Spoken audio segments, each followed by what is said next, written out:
Imagine standing in the cool darkness of a Stone Age cave, your fingers tracing the ancient paintings that adorn the walls. Flickering light from your torch reveals not just images of animals and hunts, but something more disturbing: figures wielding clubs, arrows piercing human-like forms, groups in apparent conflict. These silent testimonies tell a story we've long been reluctant to acknowledge. A story that challenges one of our most cherished beliefs about human prehistory: that our distant ancestors lived in relative harmony before the complexities of civilization corrupted our nature. For generations, we've nurtured a comforting mythology about our prehistoric past. The narrative suggests that violence and warfare are relatively recent inventions, products of agriculture, property, and social hierarchy. That before these developments, humans existed in a state of primitive peace. But what if this peaceful origin story is wrong? What if the evidence painted on cave walls and etched in ancient bones tells a different tale? A tale where violence has been our constant companion, where conflict between groups predates not just civilization, but perhaps humanity itself. Tonight, we journey through time to examine a troubling question: how deep do the roots of human violence truly reach? The answer lies buried in forgotten caves, hidden in ancient grave sites, and preserved in the silent testimony of bones that have survived millennia. Recent archaeological discoveries have begun to paint a picture at odds with our preferred narrative. Skulls bearing the unmistakable marks of deadly blows. Mass graves containing bodies with evidence of systematic execution. Stone points embedded in human vertebrae. The evidence grows with each new finding. These discoveries force us to confront an uncomfortable possibility: that warfare and organized violence may be fundamental aspects of human existence, not aberrations of civilization. That our capacity for deadly conflict might be as old as our capacity for cooperation and compassion. The implications are profound. If violence is not a recent corruption but an inherent part of our evolutionary heritage, we must reconsider our understanding of human nature itself. Our notions of progress, peace, and the potential for a harmonious future all hang in the balance. Yet this is not a story of despair. In tracing the long arc of human violence, we also uncover remarkable evidence of healing, compassion, and care for the wounded. Even in our most primitive past, we find signs that violence was balanced by its opposite: the drive to nurture and protect. Tonight, we will explore what the physical evidence of prehistoric violence actually reveals, how it reshapes our understanding of human nature, and why the ancient patterns of conflict and cooperation might hold the key to our future. This is the shocking truth of early human conflict. Our journey takes us from the earliest evidence of violence among our hominid ancestors, through the emergence of systematic warfare, to the complex interplay of aggression and altruism that defines our species. We'll examine fossil evidence, archaeological sites, and modern hunter-gatherer societies. Everywhere we look, we find the same paradox: a species uniquely capable of both extreme violence and extraordinary compassion. A contradiction etched in our bones and in our behavior, a dual nature that has defined us from our very beginnings. The question is not simply academic. How we understand our violent past shapes how we imagine our future. If warfare is a recent invention, perhaps we can uninvent it. But if violence is woven into the fabric of our nature, our approach to peace must be fundamentally different. Throughout human history, we have struggled with this duality: our capacity for both cruelty and kindness, for destruction and creation. The evidence of prehistoric violence offers a window into this ancient struggle, revealing patterns that continue to shape our world today. Join me as we uncover the evidence of our violent past, trace the evolution of human conflict, and confront the uncomfortable truths about who we are and who we have always been. This is not just a story about our past. It's a mirror reflecting our present and perhaps illuminating our future. Are we inherently violent creatures who have learned cooperation, or inherently cooperative creatures with a capacity for violence? The answer lies buried in the earth, waiting to be uncovered. Tonight, we dig deep into this mystery, following the evidence wherever it leads. Some of what we'll discover may disturb you: ancient massacre sites, defensive wounds on fragile bones, arrowheads embedded in spines.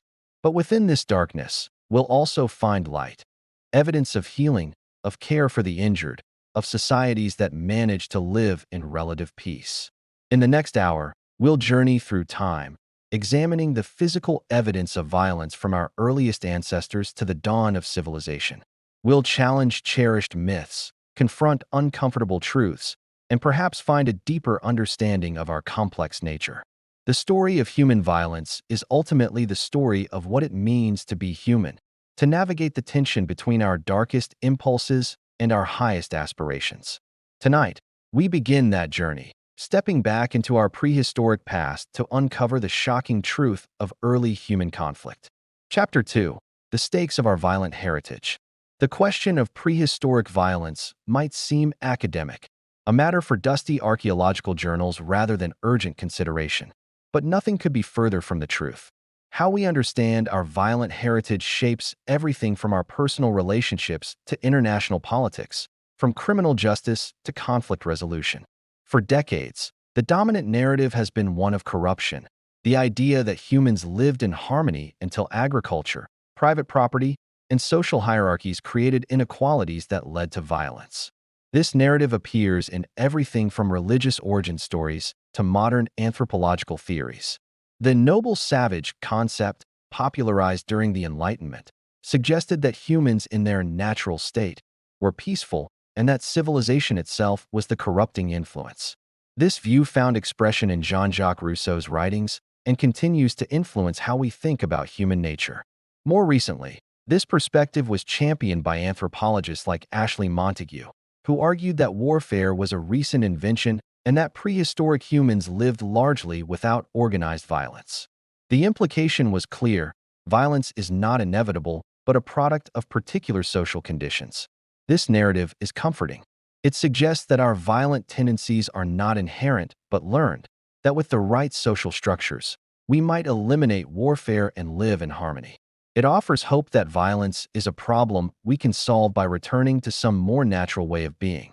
But what if this narrative is wrong? What if the evidence suggests that lethal violence between groups has been part of human experience since before we were fully human? The stakes of this question extend far beyond academic debate. They touch on the very foundations of how we understand ourselves. If violence is deeply rooted in our evolutionary history, we face a more complex challenge in creating peaceful societies. We must work not against recent cultural innovations, but against behavioral tendencies that may be wired into our psychology through millions of years of natural selection.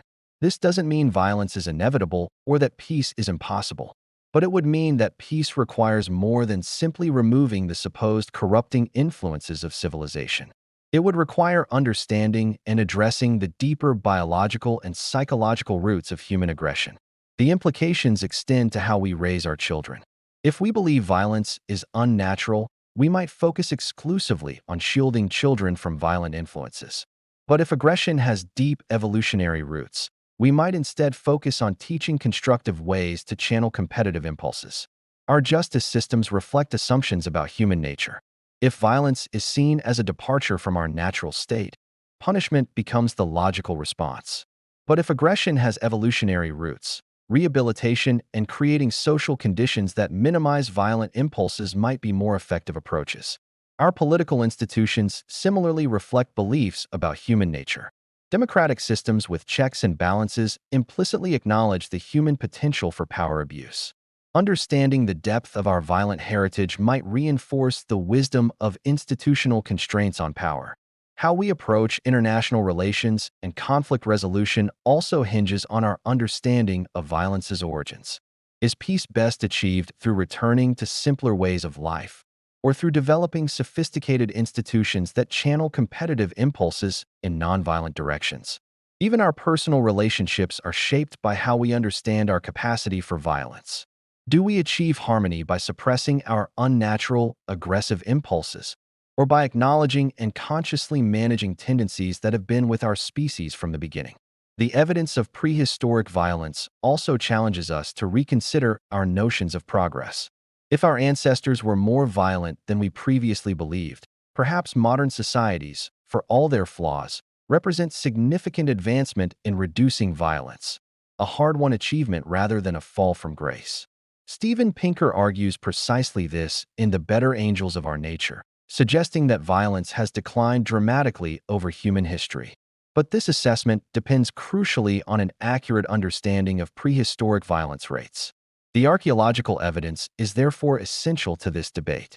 Beyond practical implications, this question touches something deeper: our fundamental self-concept as a species.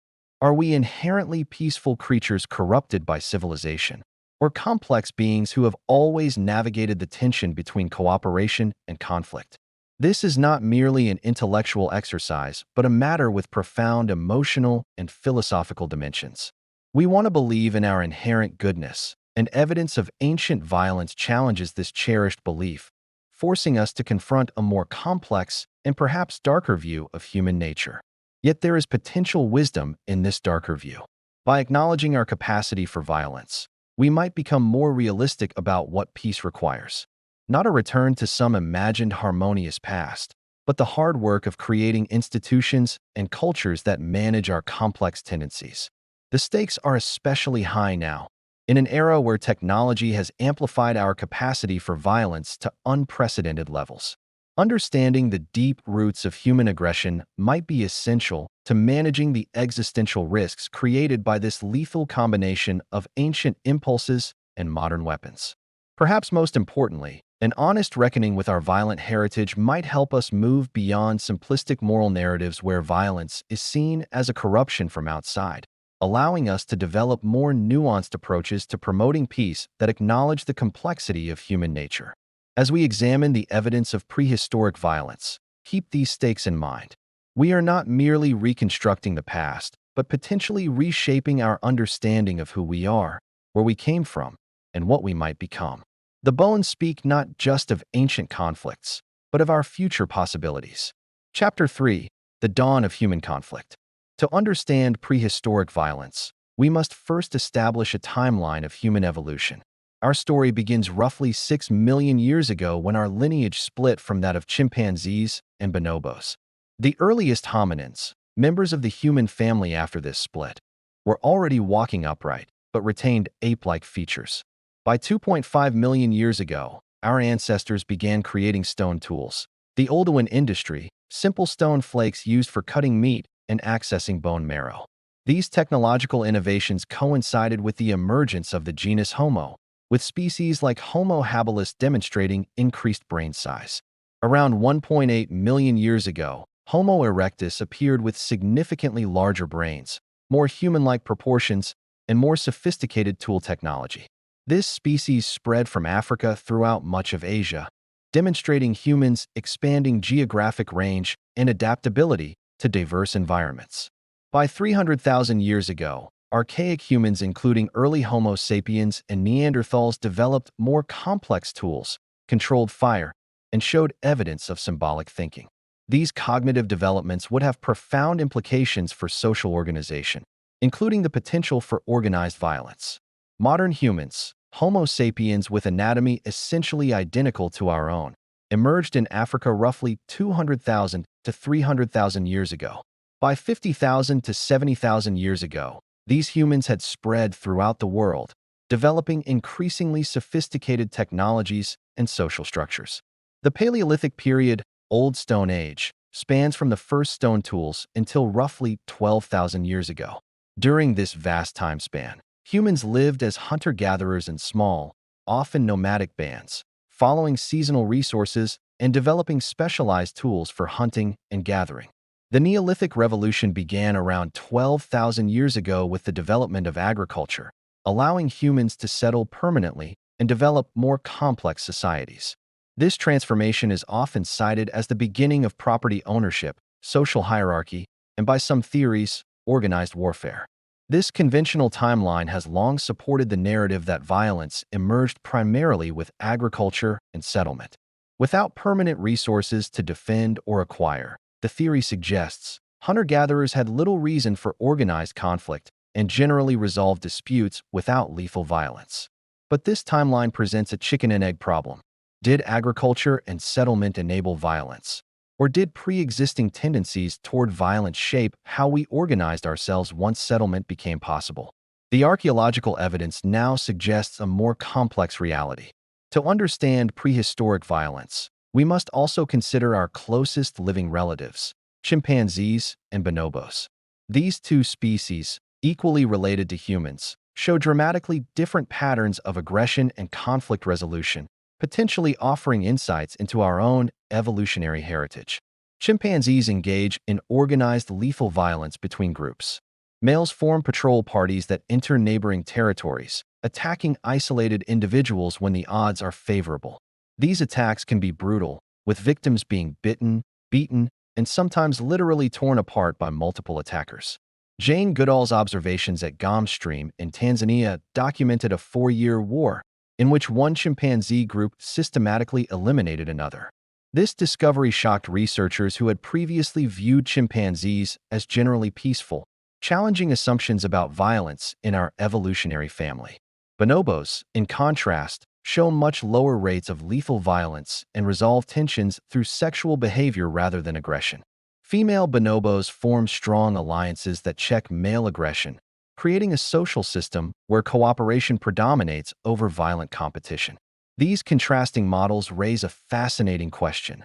Which pattern better represents our common ancestor?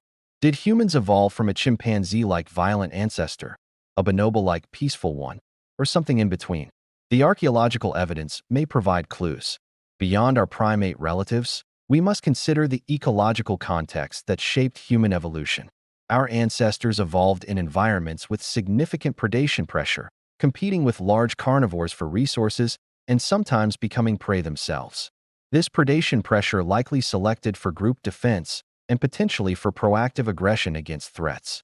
The ability to coordinate violent action against predators could have provided the cognitive and emotional foundations for coordinated violence against other humans. Resource competition would have been another constant pressure throughout human evolution. During periods of scarcity, competition for limited resources could have made violent acquisition of territories or supplies advantageous, particularly as humans developed weapons that made killing less personally risky. The development of projectile weapons represents a crucial transition in human conflict. While chimpanzees must engage in close-quarter fighting with high personal risk, humans developed spears, atlatls, and eventually bows that allowed killing from a distance, reducing the costs of aggression.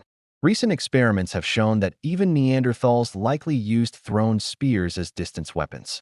This technological capacity would have changed the calculus of violence, potentially making lethal conflict more common by reducing its risks to the aggressor. Language and symbolic thought, developing over hundreds of thousands of years, would have enabled more sophisticated coordination in both cooperative and competitive contexts. Humans could plan attacks, form alliances, and potentially dehumanize outsiders in ways that facilitated violence against them. The cognitive capacity for empathy, understanding others' mental states, paradoxically enables both compassion and more effective violence. By understanding what causes others pain, humans can both care for others more effectively and deliberately inflict suffering when it serves their interests. This complex cognitive and technological background set the stage for specifically human patterns of violence, patterns that would leave traces in the archaeological record if they existed. But detecting violence in prehistory presents significant challenges. Skeletal remains provide the most direct evidence, but preservation is often poor, and many forms of violence leave no skeletal traces. Most soft tissue injuries, which account for the majority of violent trauma today, would be invisible in the archaeological record. Moreover, taphonomic processes, the physical and chemical changes affecting remains after death, can create damage that mimics violent trauma. Careful analysis is required to distinguish between damage inflicted during life, around the time of death, and long after death. Despite these challenges, archaeologists have developed sophisticated methods for identifying violent trauma in ancient remains. Cranial fractures with radiating patterns, embedded projectile points, defensive wounds on forearms, and perimatum, around time of death, injuries all provide evidence of violent encounters. With this methodological and conceptual framework in mind, we turn now to the earliest evidence for violence in human evolution, evidence that may fundamentally change how we understand our species and its relationship with conflict. Chapter 4. The first evidence of human aggression. The search for humanity's violent origins begins with our earliest ancestors. While soft tissue injuries leave no trace and many remains have been lost to time, careful examination of available fossils has revealed surprising evidence of ancient aggression. One of the most famous early hominin fossils, the Tong child discovered in South Africa in 1924, was long thought to be the victim of a leopard attack. However, recent analysis suggests this 2.8 million-year-old Australopithecus africanus child may actually have been killed by an eagle. While predation rather than hominin violence, this finding highlights an important reality. Our ancestors were not just potential aggressors, but also frequent victims in a dangerous landscape. This predation pressure likely shaped both our defensive capabilities and potentially our aggressive tendencies. Moving forward in time, evidence from Homo heidelbergensis fossils from Cima de los Huesos in Spain, dated to approximately 430,000 years ago, reveals compelling evidence of intentional lethal violence. One skull shows two penetrating traumatic injuries to the frontal bone, clear evidence of interpersonal aggression. The location and characteristics of these wounds suggest they were inflicted by the same object, likely a spear or similar weapon, and represent a clear case of intentional killing. This finding pushes definitive evidence of homicide back to nearly 500,000 years ago, long before modern humans. Among Neanderthals, our closest extinct relatives, evidence of violent trauma is relatively common. The famous Shanidar III Neanderthal from Iraq, dated to approximately 50,000 years ago, shows a partially healed wound consistent with a projectile injury to the left side of the chest. The wound characteristics suggest it was caused by a thrown spear and that the individual survived for several weeks after the injury before dying from other causes. This case may represent one of the earliest documented instances of interpersonal violence with projectile weapons.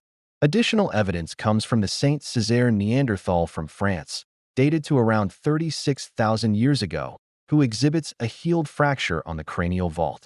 The location and nature of this injury are consistent with a deliberate blow to the head delivered with considerable force. These Neanderthal examples demonstrate that lethal violence was not unique to Homo sapiens, but was present in multiple human species. This suggests that the capacity and tendency for violent conflict may be deeply rooted in our shared evolutionary history rather than a recent development. When we turn to early Homo sapiens, the evidence becomes more abundant. At Jebel Sahaba in Sudan, archaeologists discovered what may be the earliest known cemetery showing evidence of mass violence, dated to approximately 13,400 years ago. This remarkable site contains 61 individuals, with over 40% showing evidence of violent trauma, including embedded stone points and defensive wounds. Most significantly, the patterns suggest these were not isolated incidents, but rather evidence of ongoing conflict between groups.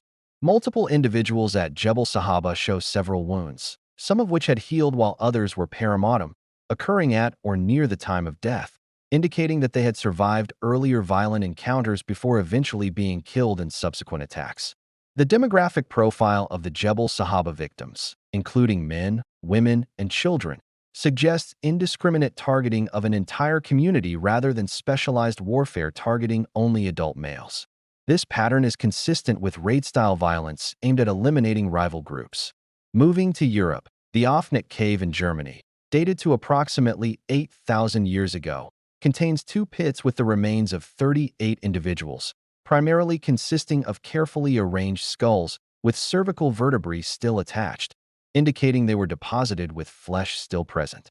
Disturbingly, over half of these skulls show evidence of perimortem trauma, including blunt force injuries consistent with mace-like weapons. The pattern suggests these individuals were killed in a single violent event, their heads removed, and then carefully deposited in the cave.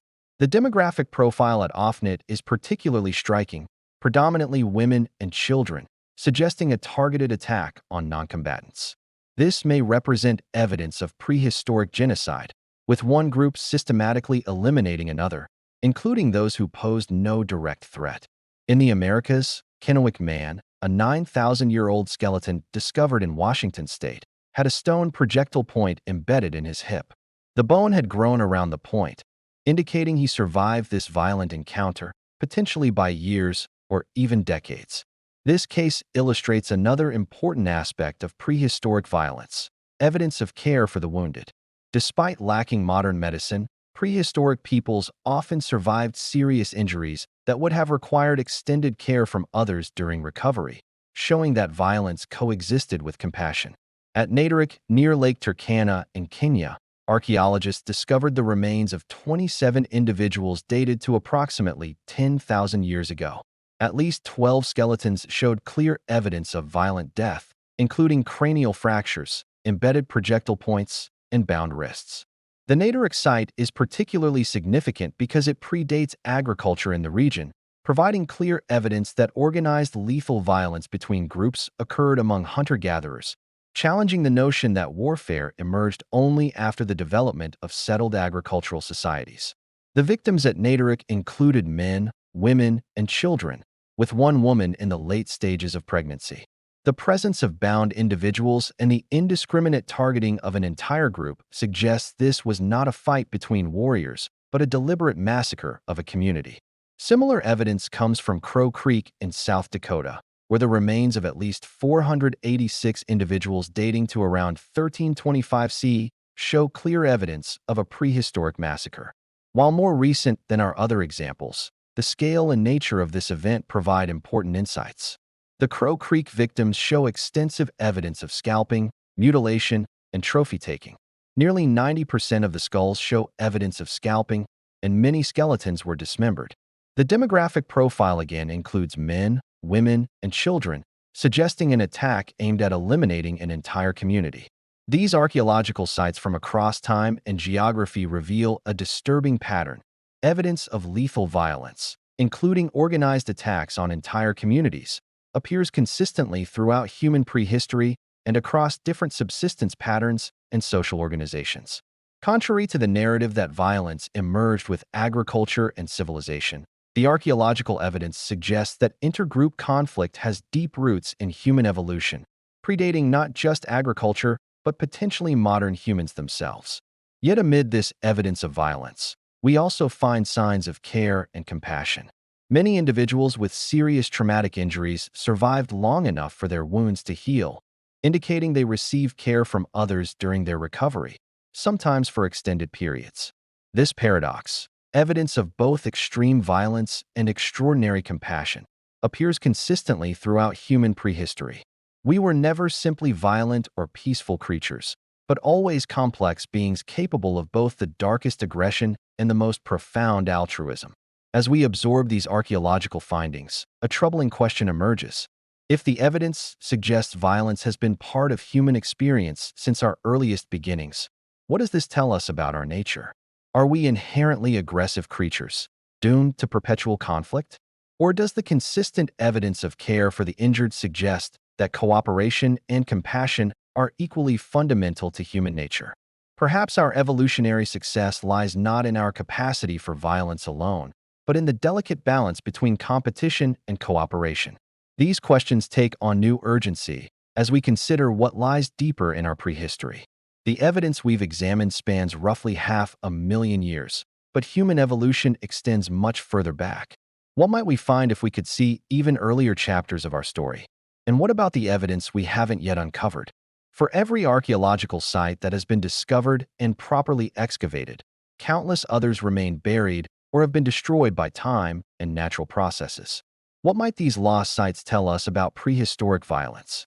As we continue our journey, we'll explore how violence evolved from isolated incidents to organized warfare, how different human societies managed aggressive tendencies, and what this long history of conflict and cooperation means for our understanding of human nature and our future prospects for peace. But one thing is already clear: the comforting narrative that humans were peaceful until corrupted by civilization cannot be sustained against the archaeological evidence. Our relationship with violence is more complex, more ancient, and perhaps more fundamental than we have wanted to believe. Chapter 5. Contradictions in the evidence. While the archaeological record clearly shows evidence of prehistoric violence, closer examination reveals a more complex picture than simple, unrestrained aggression. The patterns of violence we observe contain puzzling contradictions that challenge straightforward narratives about human nature.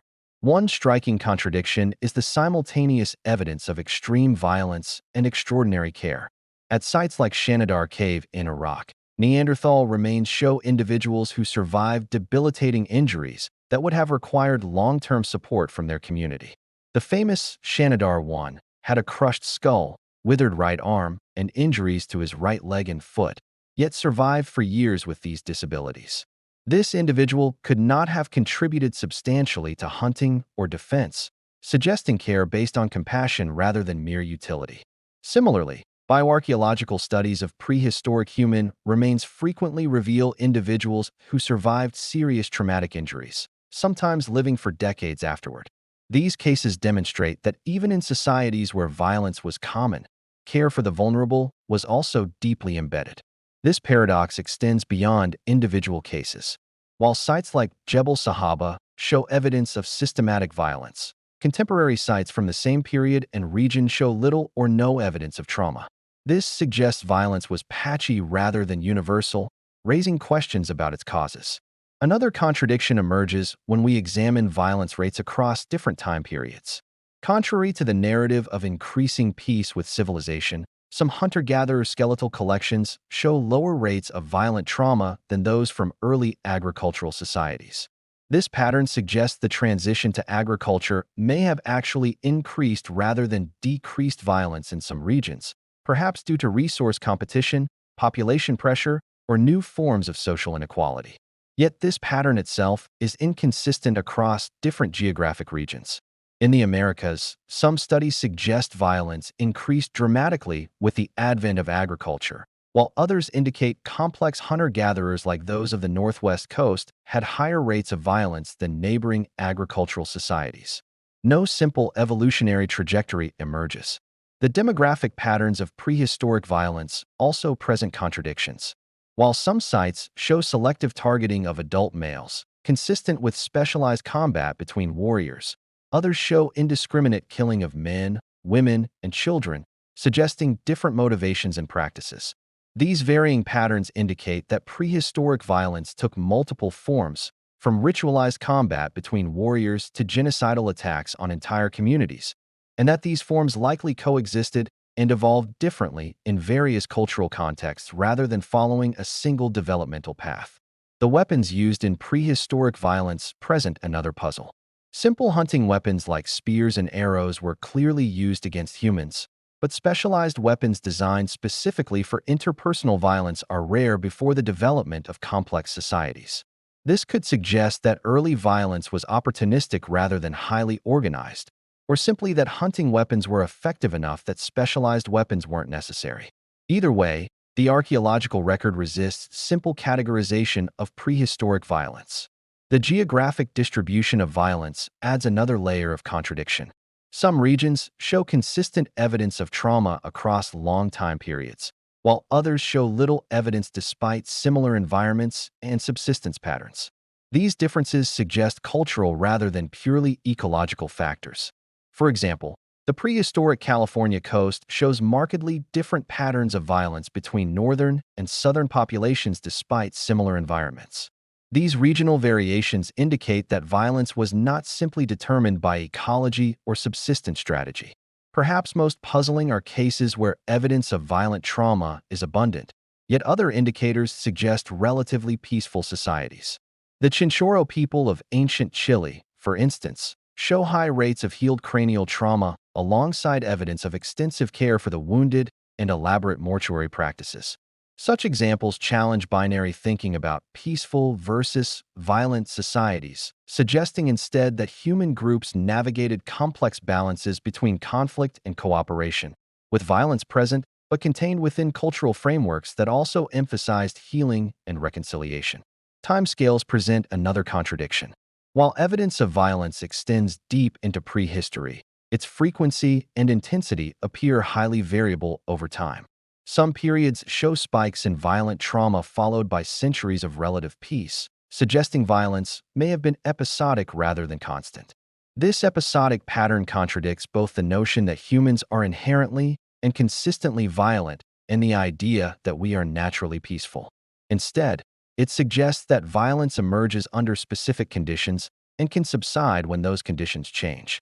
The relationship between violence and resource abundance presents another paradox. While resource scarcity is often assumed to drive conflict, some evidence suggests violence was more common in resource-rich environments where larger, more complex social groups could form and compete.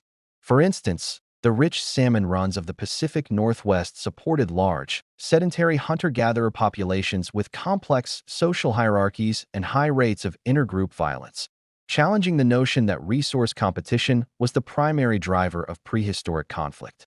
The scale of violence also presents contradictions. While individual homicides and small-scale conflicts appear consistently throughout prehistory, evidence of large-scale organized warfare is more sporadic and regionally variable, suggesting different developmental trajectories for different forms of violence. Individual violence, killing within social groups, shows different patterns than intergroup violence, with the former often more targeted and the latter more indiscriminate. This suggests different psychological and social mechanisms may underlie these distinct forms of aggression. The earliest clear evidence of fortifications, walls, ditches, and palisades constructed for defense appears only around 10,000 to 12,000 years ago, coinciding roughly with the advent of agriculture. This could suggest that while interpersonal violence has deep roots, organized warfare may be more recent. Yet the Neanderthal massacre and similar sites predate agriculture, indicating that even if formal warfare with specialized weapons and defenses emerged later, lethal intergroup conflict was already occurring among hunter-gatherers. The evolution of violence defies simple linear narratives. Perhaps most contradictory is the evidence regarding who perpetrated prehistoric violence. While modern assumptions might suggest young men were the primary aggressors, skeletal evidence occasionally shows women with combat injuries indicating they may have been active participants in violent conflicts. For example, Viking burials sometimes include women with weapon injuries suggesting active combat roles, and similar evidence appears in other cultures. This challenges modern assumptions about gendered patterns of violence and suggests greater complexity in prehistoric conflict. The treatment of victims also shows contradictory patterns. Some prehistoric contexts show evidence of trophy taking and mutilation, while others show careful, respectful burial of enemies. These different treatments suggest varying cultural attitudes toward violence and its meaning. At Crow Creek, victims were mutilated and left unburied, while at Offnet Cave, the skulls of victims were carefully arranged in what appears to be a ritual context. These contrasting treatments suggest that the meaning and social context of violence varied widely across human prehistory. This complex, contradictory evidence defies simple narratives about human nature. We are neither naturally peaceful nor inherently violent in any simple sense. Instead, our capacity for both aggression and altruism appears to be fundamental to our species, expressed differently across cultural contexts. As we examine these contradictions more closely, we begin to see that prehistoric violence cannot be reduced to a simple story of evolution or ecology. Cultural factors, symbolic meanings, and complex social dynamics all shaped how, when, and why humans engaged in lethal conflict. In the next chapter, we'll explore how myths, legends, and unexpected evidence further complicate our understanding of prehistoric violence, revealing dimensions of ancient conflict that challenge conventional archaeological interpretations and suggest new ways of understanding our violent heritage. Chapter 6: Ancient Stories and Unexpected Clues. Beyond bones and weapons, humanity's violent past is recorded in another form: the stories we tell ourselves. Myths and legends from around the world consistently feature themes of violence, warfare, and conflict, suggesting these experiences were fundamental to how early humans understood their world. The Epic of Gilgamesh, one of humanity's oldest written stories from ancient Mesopotamia, features extensive violence, including battles between heroes and monsters. While dating to approximately 2100 BCE, the epic likely drew on much older oral traditions reflecting ancient perspectives on conflict. Greek mythology abounds with violence, from Zeus overthrowing his father Cronus, to endless wars between gods and titans, to the brutal Trojan War. These myths suggest a worldview where conflict was seen as fundamental to both divine and human affairs. Norse mythology similarly centers on violence, with Ragnarok, the prophesied final battle between gods and giants, serving as the cosmic culmination of existence itself. This mythology reflects a cultural perspective where warfare was not just common, but cosmologically significant. Indigenous Australian Dreamtime stories frequently feature violent conflicts between ancestor beings that shaped the landscape and established social laws. Despite developing in isolation from Eurasian cultures, these mythologies similarly position violence as a formative cosmic force. Mesoamerican mythologies, including Aztec and Maya traditions, feature extensive violence among deities, including sacrifice and dismemberment. The Popol Vuh of the Quiché Maya describes multiple violent conflicts between gods and heroes that established the cosmic order. This cross-cultural pattern suggests that violence was not merely incidental to human experience, but central to how ancient peoples conceptualized their world. These myths likely reflect real prehistoric experiences of conflict that were foundational enough to be encoded in sacred narratives. Interestingly, many mythological traditions also feature a golden age of peace before the emergence of violence, similar to modern academic narratives about peaceful hunter-gatherers. This suggests humans have long struggled to reconcile evidence of violence with desires for harmony. Biblical accounts like those of Cain and Abel place violence at the very beginning of human history, suggesting ancient recognition that aggression has been with us from our earliest origins. Such narratives position violence as a fundamental aspect of the human condition. Beyond formal mythology, oral histories of indigenous peoples often preserve accounts of ancient conflicts. Native American oral traditions frequently describe wars, raids, and territorial disputes that archaeological evidence has subsequently confirmed, demonstrating the historical value of these accounts. For instance, Lakota oral histories described conflicts with the Kiowa that forced the latter south from the Black Hills region. Archaeological evidence later confirmed this migration occurred around 1700 CE, suggesting these oral histories preserved genuine records of prehistoric conflicts. Australian Aboriginal songlines similarly preserve records of territorial boundaries and past conflicts between groups, some potentially dating back thousands of years. These oral traditions provide context for understanding archaeological evidence of violence in regions where written records never existed. These mythological and oral history sources offer crucial perspectives on prehistoric violence that complement archaeological evidence. They suggest violence was not merely present, but meaningful, interpreted, remembered, and integrated into cultural understandings of the world. Beyond myths and oral histories, unexpected archaeological finds continue to complicate our understanding of prehistoric violence. These out-of-place discoveries challenge conventional narratives and reveal aspects of ancient conflict that skeletal trauma alone cannot tell us. Rock art from sites like the Spanish Levant dating to approximately 10,000 BC shows detailed battle scenes depicting groups of archers in conflict. These images provide rare visual evidence of how prehistoric peoples themselves understood and represented warfare. Particularly striking are rock art panels showing lines of archers facing each other, suggesting organized formation fighting rather than merely opportunistic skirmishes. These representations imply tactical thinking about warfare thousands of years before the development of state-level societies. Similar rock art from the Sahara, Australia, and South Africa depicts apparent conflict scenes, showing this was not an isolated phenomenon. The global distribution of conflict imagery suggests organized violence was widespread enough to feature prominently in symbolic expression. Recent discoveries have even pushed evidence for organized violence further back in time. A 13,000-year-old rock art panel at Lånstorp in Sweden appears to show a line of human figures engaged in combat, potentially the oldest known depiction of human warfare. Cave paintings at Grotta dei Servi in Italy, dating to approximately 9,000 BCE, show apparent scenes of bound captives being led by armed figures. These suggest that taking prisoners, a complex form of violent interaction beyond simple killing, was already established in the Mesolithic period. Archaeological discoveries occasionally reveal unexpected forms of prehistoric violence. At Tevieques in France, a 6,500-year-old burial contains the remains of a woman with multiple stone projectile points embedded in her body and evidence of violent blows to her head.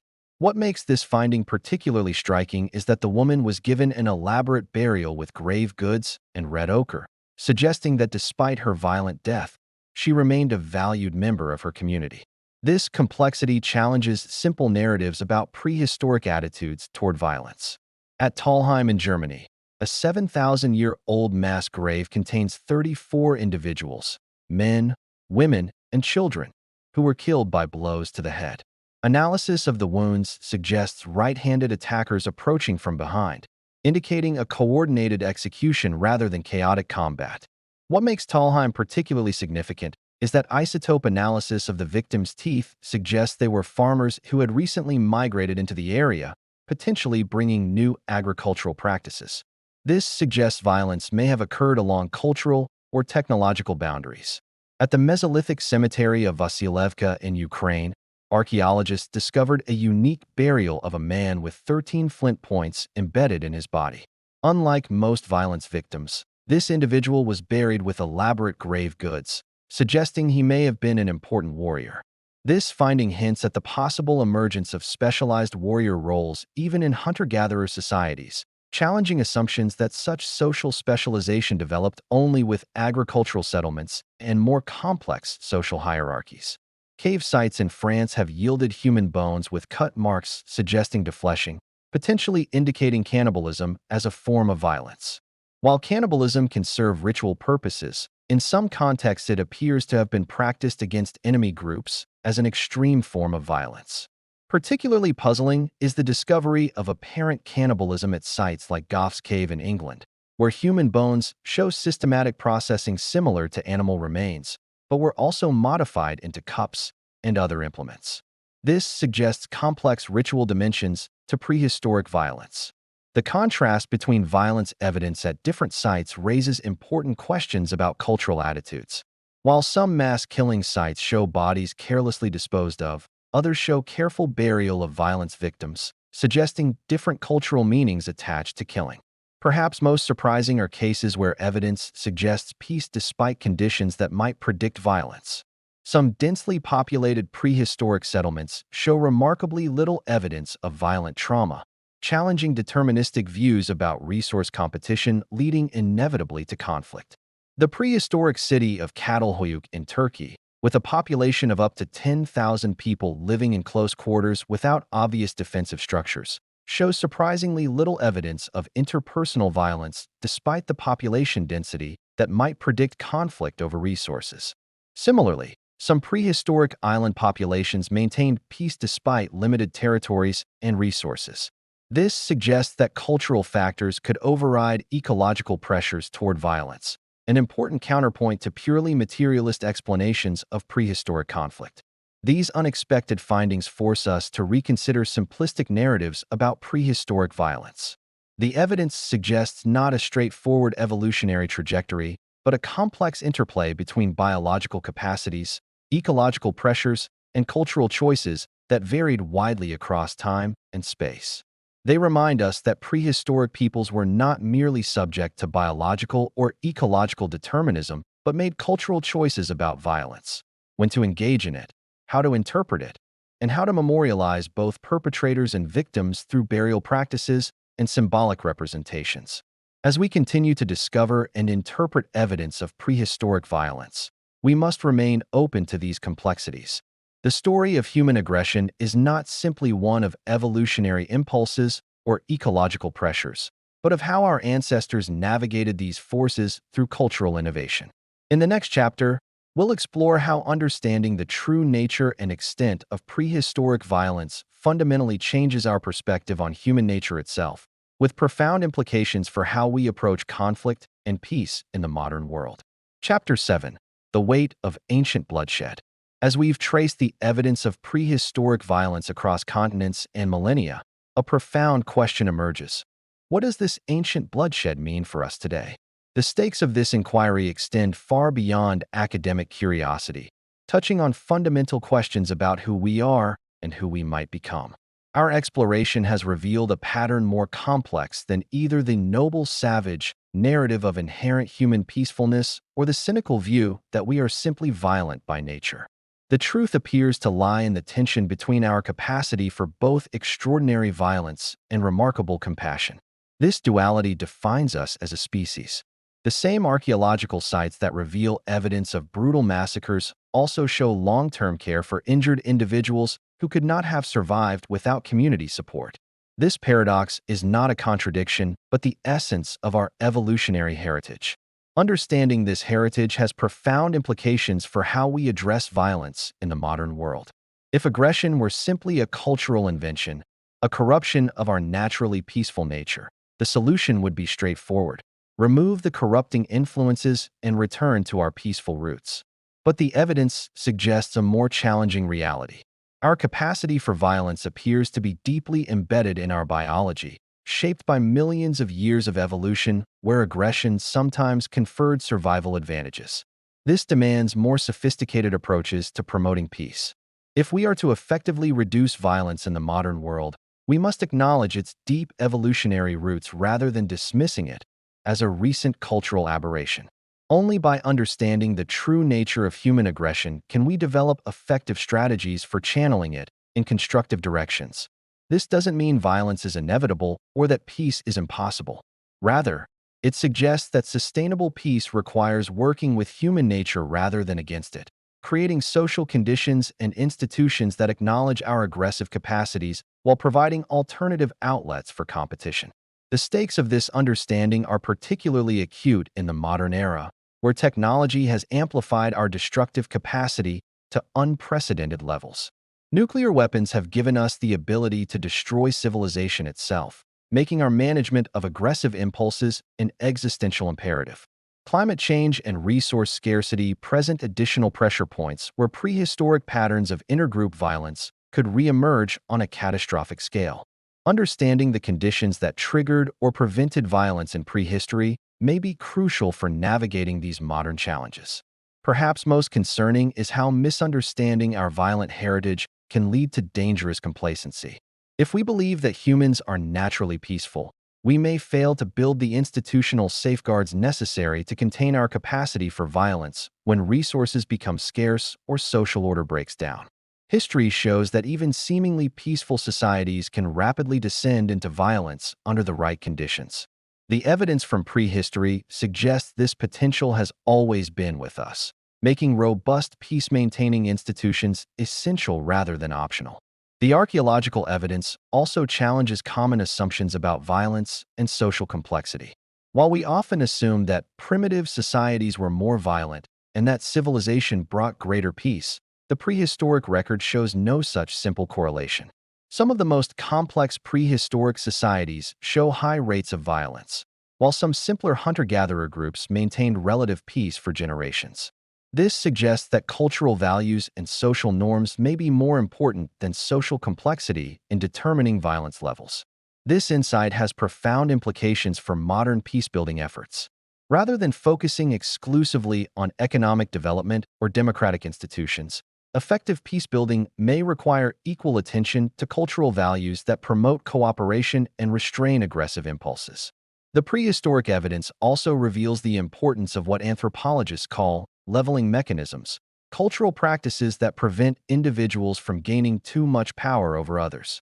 Many relatively peaceful hunter-gatherer societies employed such mechanisms to maintain egalitarian relations. When these leveling mechanisms break down, either through external disruption or internal change, violence often increases. This pattern, visible in the archaeological record, suggests that maintaining checks on power concentration may be essential for sustainable peace in modern contexts as well. The relationship between resource abundance and violence in prehistory offers another crucial insight. While resource scarcity sometimes triggered conflict, evidence suggests violence was often more prevalent in resource-rich environments where larger, more complex social groups could form. This counterintuitive pattern challenges simplistic assumptions that merely providing more resources will reduce conflict. Instead, it suggests that how resources are distributed and managed may be more important than absolute abundance in determining whether violence emerges. For modern societies facing growing inequality, this insight is particularly relevant. The prehistoric evidence suggests that resource disparities, rather than absolute scarcity, may be the more significant trigger for violence, a finding with obvious implications for contemporary economic policy. The evidence of prehistoric treatment of violence victims also offers important perspectives. Some societies appear to have practiced extreme dehumanization of enemies, while others maintained respect for fallen opponents, suggesting cultural variability in how others were perceived. This variability indicates that dehumanization, the psychological process that enables extreme violence against outgroups, is not inevitable but culturally modulated. This offers hope that promoting cultural values of universal human dignity might help reduce intergroup violence. Perhaps most importantly, the prehistoric record reveals that while our capacity for violence is ancient, so too is our capacity for conflict resolution. Archaeological and ethnographic evidence shows that many prehistoric societies developed sophisticated mechanisms for resolving disputes without lethal violence. These mechanisms, from ritual competitions to intermarriage alliances to formal peacemaking ceremonies, demonstrate that humans have been actively managing their aggressive tendencies for thousands of years. We are not passive victims of our evolutionary heritage, but active shapers of our social behavior. This long history of conflict management offers valuable perspectives for modern peacebuilding. Traditional conflict resolution practices that evolved over thousands of years may contain wisdom that complements modern approaches based on state institutions and international law. The geographical variation in prehistoric violence patterns also holds important lessons. Some regions show consistent evidence of high violence across millennia, while others maintained relatively peaceful relations despite similar environmental conditions, suggesting the crucial role of cultural transmission. This pattern suggests that violence can become culturally entrenched through intergenerational transmission of values, practices, and narratives that normalize aggression. Breaking these cycles may require targeted interventions in how violence is culturally framed and remembered. Conversely, cultures of peace can similarly be transmitted across generations. Archaeological evidence from some regions shows long periods of relative peace despite opportunities and motivations for violence, suggesting cultural traditions that effectively restrained aggressive impulses. Understanding how these peace-maintaining traditions functioned in prehistory may offer valuable insights for modern conflict zones. Rather than imposing external models of peacebuilding, working with indigenous conflict resolution traditions might prove more effective in some contexts. As we absorb these insights, the stakes of understanding prehistoric violence become increasingly clear. We face unprecedented global challenges that will test our capacity for cooperation and our ability to restrain destructive competition over diminishing resources. Climate change, in particular, threatens to create conditions of resource scarcity and mass migration that could trigger primitive patterns of intergroup violence on a catastrophic scale. Our response to these conditions will be shaped by our understanding of human nature and its relationship to violence. If we cling to the comforting myth that humans are naturally peaceful, we may fail to build the robust institutions necessary to contain our aggressive potential when stressed by environmental change. Conversely, if we view violence as inevitable, we may resign ourselves to conflict rather than actively working for peace. The prehistoric evidence points toward a more nuanced approach, one that acknowledges our capacity for violence while recognizing it as just one facet of our complex nature, balanced by equally powerful tendencies toward cooperation, altruism, and conflict resolution. This balanced understanding offers our best hope for navigating the challenges ahead. By acknowledging our violent heritage while refusing to be defined by it, we can develop approaches to peacebuilding that work with human nature rather than against it. As we'll see in the next section, the evidence of prehistoric violence leads to an even more profound revelation about human nature, one that challenges our most fundamental assumptions about who we are and offers a radical new perspective on our capacity for both destruction and creation. But before we reach that revelation, we must confront the most disturbing evidence of prehistoric violence, findings so shocking that they have been largely ignored or dismissed by mainstream archaeology despite their profound implications for understanding human nature and its darkest potentials. What we are about to explore will challenge not just our understanding of prehistoric violence, but our very conception of humanity itself. The evidence suggests capabilities for organized destruction that conventional narratives about human evolution struggle to explain, raising profound questions about our origins. Archaeological discoveries from the past few decades hint at forms of prehistoric violence that defy conventional explanation. Massive fortifications that predate the supposed emergence of warfare, evidence of weapons technologies that shouldn't have existed, and patterns of destruction that suggest capabilities beyond those attributed to primitive societies. These findings point toward a more disturbing possibility that organized, technologically sophisticated warfare may be not a recent invention, but an ancient practice that has shaped human evolution from its earliest stages, with profound implications for how we understand both our past and our future. Chapter 8: Competing Theories of Prehistoric Violence. As we approach the central question of prehistoric violence, three major theoretical frameworks have emerged to explain the patterns we've observed. Each offers a distinct perspective on why humans kill one another, with profound implications for how we understand our nature and future. The first framework, which we might call the biological imperative theory, suggests that human violence has deep evolutionary roots and represents an adaptive strategy that enhances survival and reproduction under certain conditions. This perspective is most prominently championed by evolutionary psychologists. According to this view, the capacity for lethal violence evolved because it sometimes provided advantages, eliminating competitors, acquiring resources, defending territory, or protecting kin. Natural selection would have favored those who could effectively use violence when necessary. Advocates point to our close genetic cousins, chimpanzees, who engage in systematic lethal violence against neighboring groups. This suggests the capacity for organized aggression predates human evolution and may be inherited from our common ancestor. Harvard psychologist Steven Pinker, while acknowledging the evolutionary roots of violence, argues in The Better Angels of Our Nature that we've become progressively less violent over time. He suggests that civilization, far from corrupting us, has actually tamed our violent tendencies. Pinker points to statistical evidence showing declining rates of violence across history, attributing this to factors like state formation, commerce, literacy, and expanding circles of empathy. This perspective views violence as biologically rooted but culturally malleable. Richard Wrangham, in Demonic Males, similarly argues that male-led intergroup aggression has deep evolutionary roots shared with chimpanzees. However, he emphasizes that this capacity is highly responsive to social context, activated or suppressed depending on environmental conditions. The biological imperative theory finds support in the consistent evidence of violence across widely separated human cultures and throughout prehistory.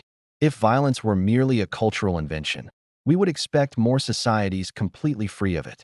It also helps explain why certain patterns of violence, particularly young men attacking outgroups, appear so consistently across cultures. These patterns make evolutionary sense if male coalitional violence provided reproductive advantages in our evolutionary past. However, critics point out that this perspective struggles to explain the enormous variation in violence rates across cultures. If aggression were simply hardwired, we would expect more consistency in its expression rather than the peaceful societies that occasionally emerge.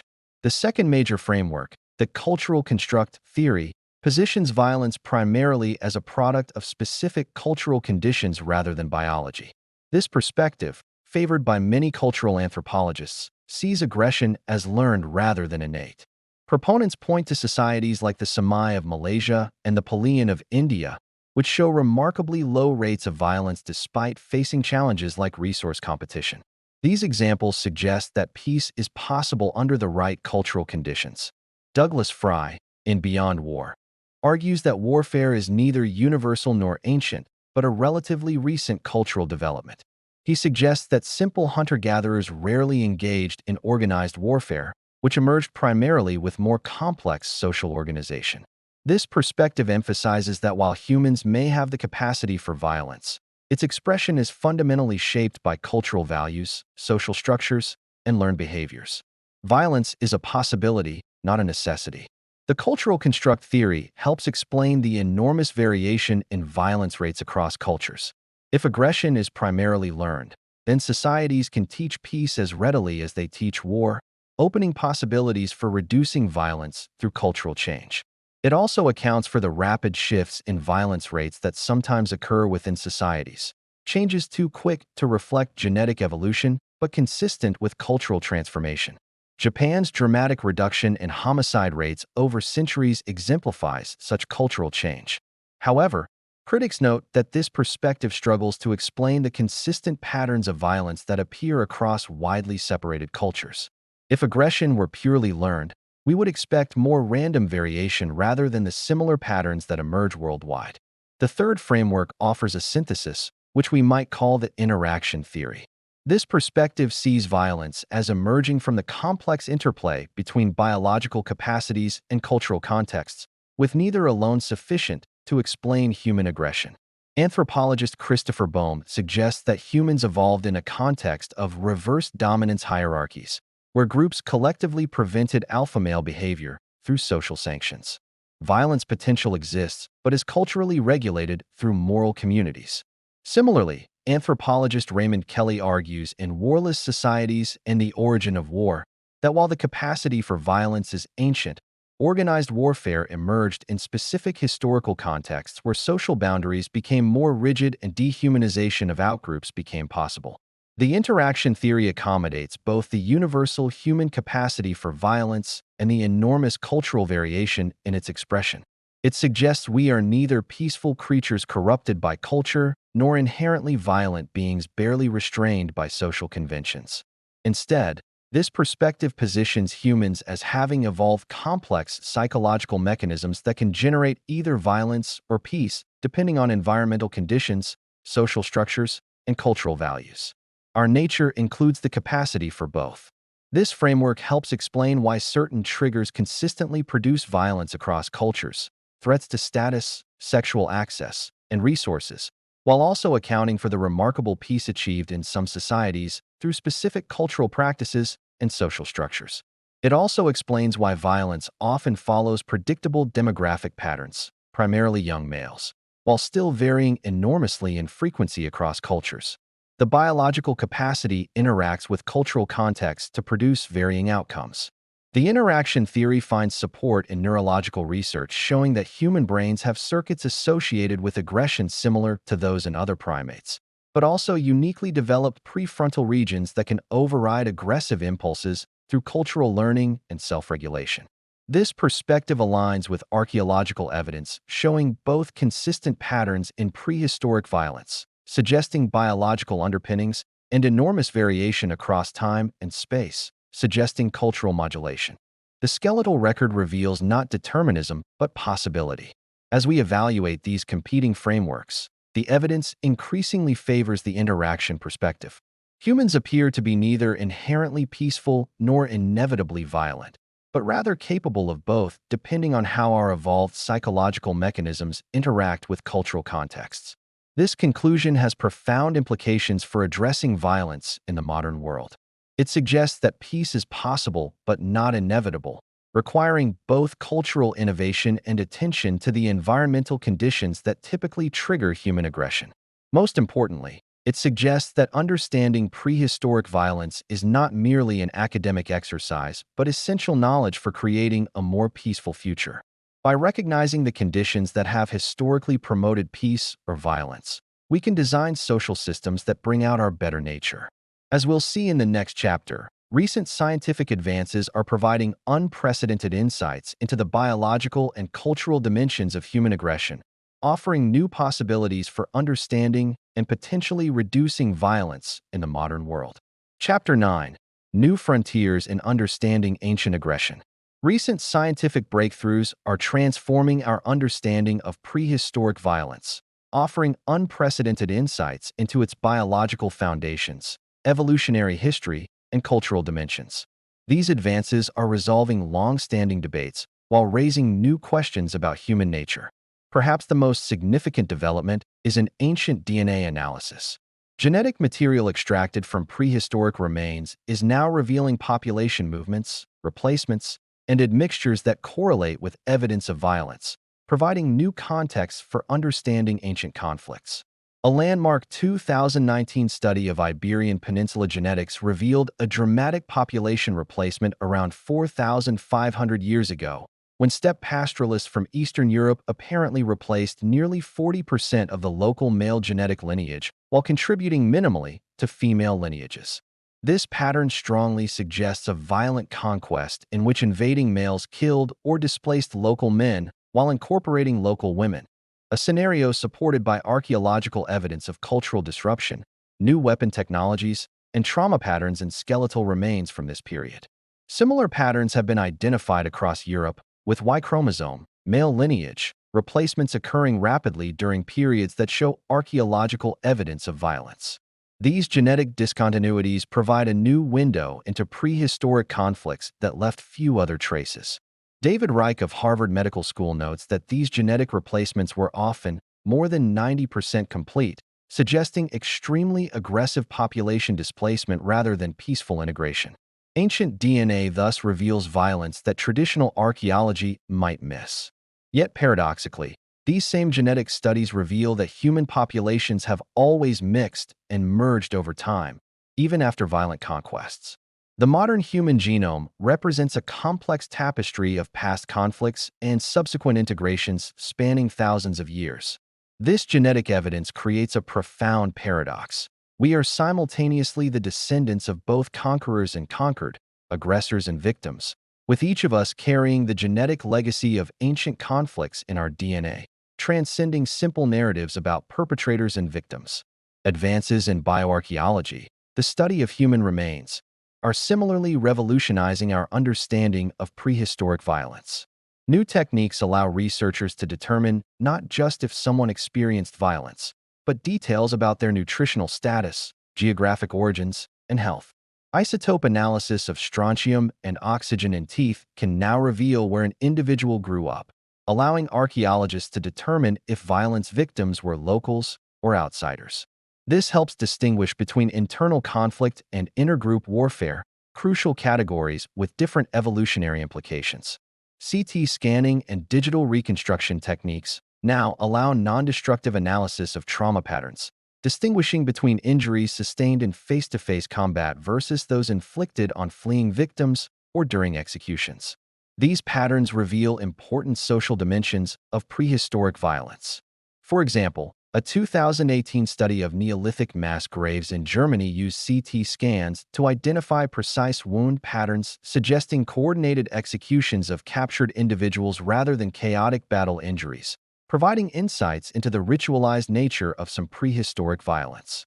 Protein analysis of residues on ancient weapons now allows researchers to determine if particular tools were used against humans versus animals, expanding our understanding of which technologies were specifically developed for interpersonal violence rather than hunting. Similarly, microscopic analysis of wear patterns on prehistoric weapons can distinguish between tools used for utilitarian purposes versus those used in combat, providing insights into the specialization and development of weapons technology long before written records. Perhaps most fascinating are new studies of prehistoric trepanation, the surgical removal of bone from the skull. Evidence shows that this procedure was often performed to treat cranial injuries sustained in violence, with survival rates suggesting considerable medical knowledge. These trepanation cases reveal a paradoxical sophistication in prehistoric healthcare, with societies developing advanced techniques to treat the very injuries they inflicted through warfare.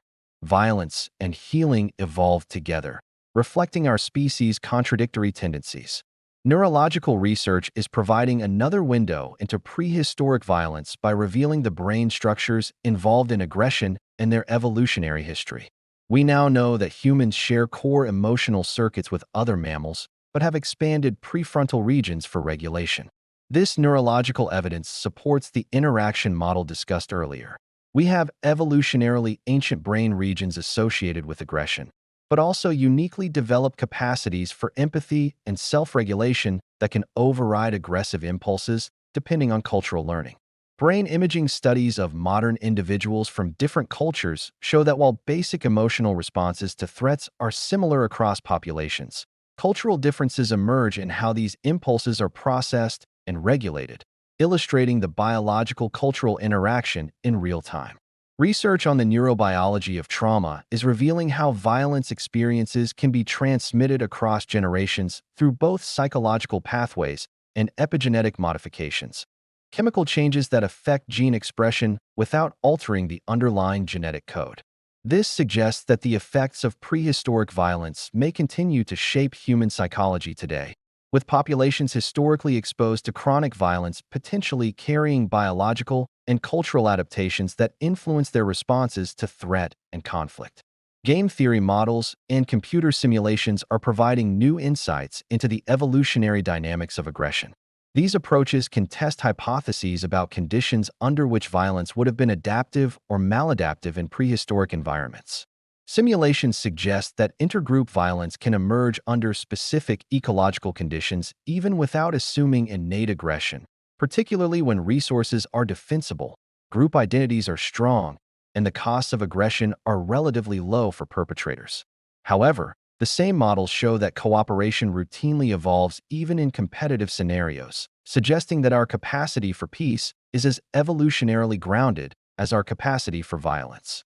Both strategies can be adaptive depending on environmental circumstances. Primatology continues to provide crucial comparative perspectives.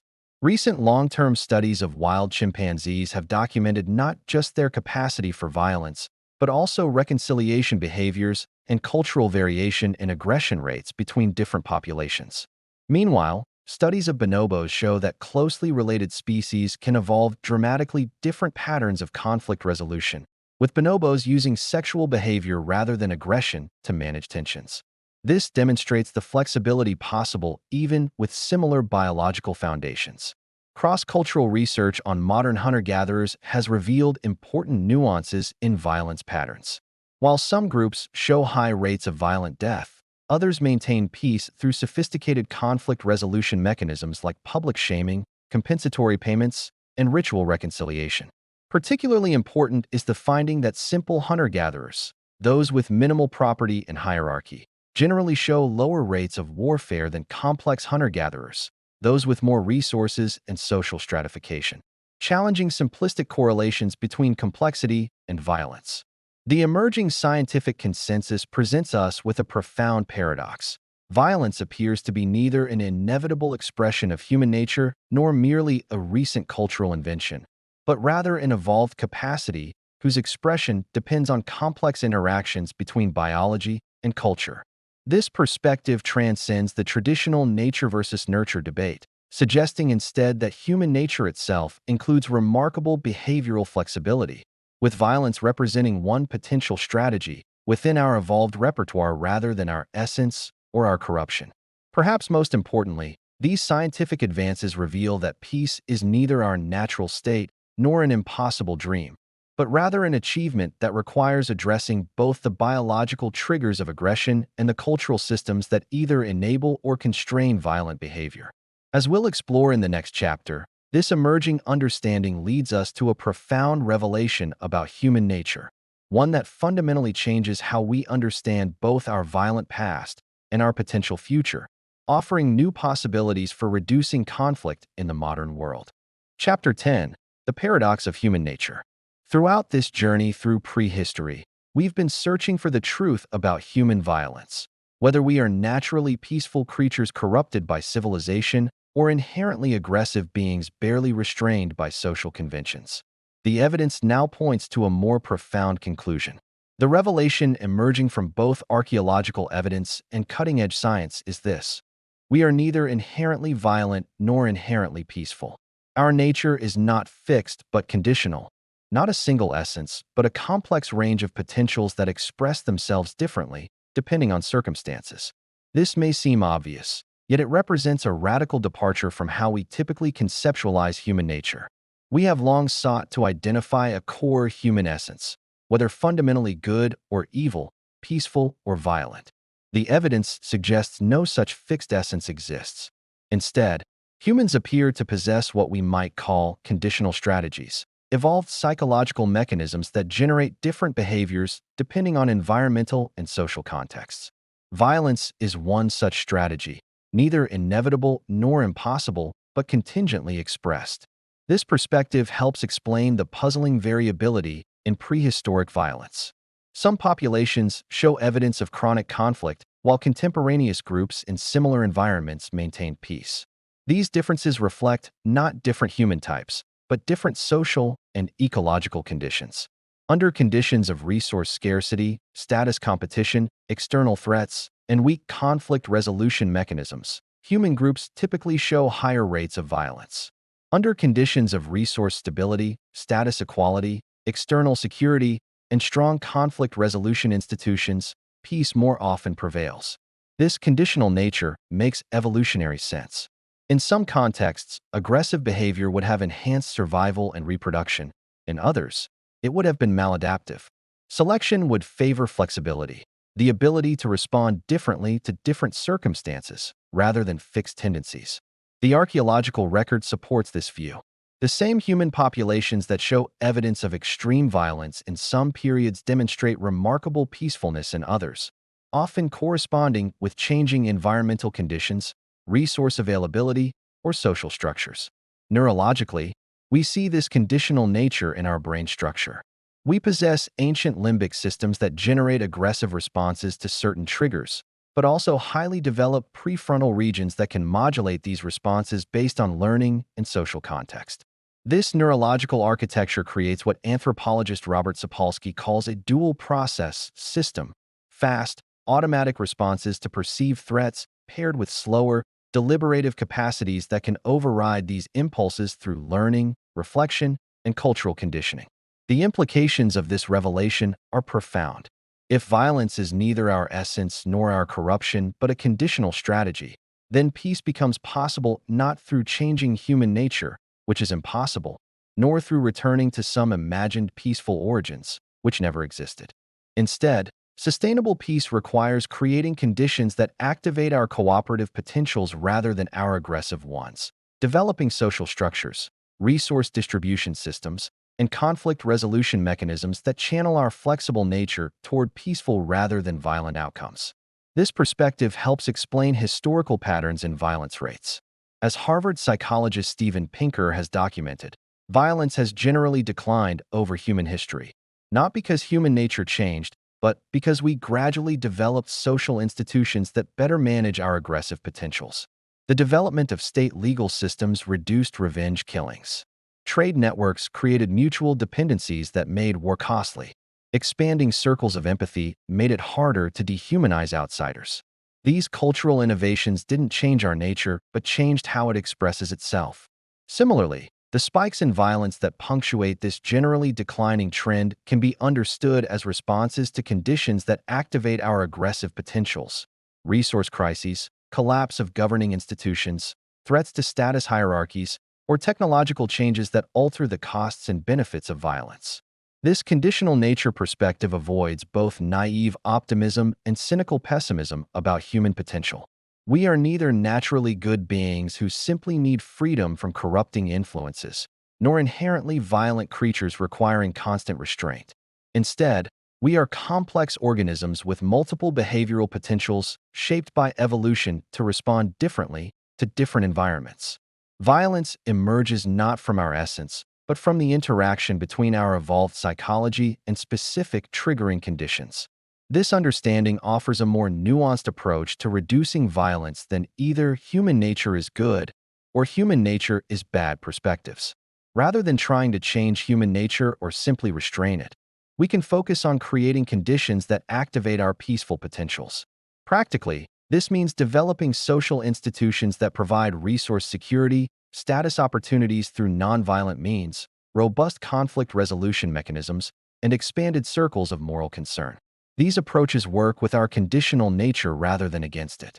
It also means recognizing warning signs when social conditions start to favor violence, resource scarcity, institutional breakdown, status threats, or dehumanizing rhetoric. These conditions don't make violence inevitable, but increase its likelihood by activating particular aspects of our flexible nature. Perhaps most importantly, this perspective shifts responsibility without removing it. Violence isn't inevitable given our biology, but neither will peace automatically emerge regardless of social conditions. We must actively create and maintain the conditions that bring out our better potentials. The prehistoric evidence reveals that humans have been wrestling with this conditional nature since our earliest beginnings.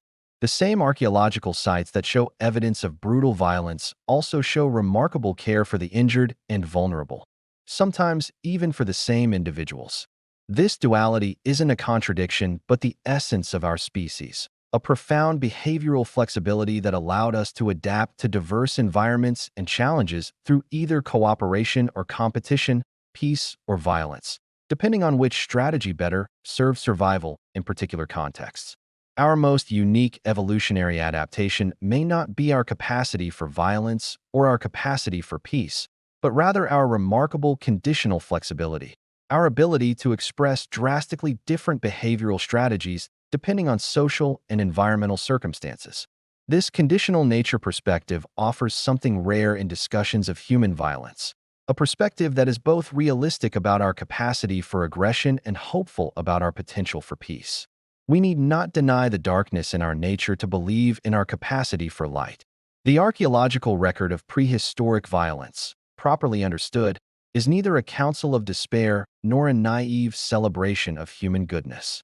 It is instead an invitation to responsibility, to actively create the conditions that bring forth our cooperative rather than our destructive potentials. In this light, the most important lesson from prehistoric violence may be that peace is neither impossible nor inevitable, but rather a creation, something we build through conscious effort, cultural innovation, and social design that works with rather than against our complex, conditional nature. As we face unprecedented global challenges, climate change, resource depletion, technological disruption, this understanding becomes not merely academically interesting but existentially essential. Our survival may depend on creating conditions that activate our cooperative rather than competitive tendencies. The bones of our ancestors, bearing the marks of ancient conflicts, thus offer not just a window into our past, but a guide to our future, a reminder that while violence has always been possible for our species, so too has peace, depending on the world we create through our collective choices.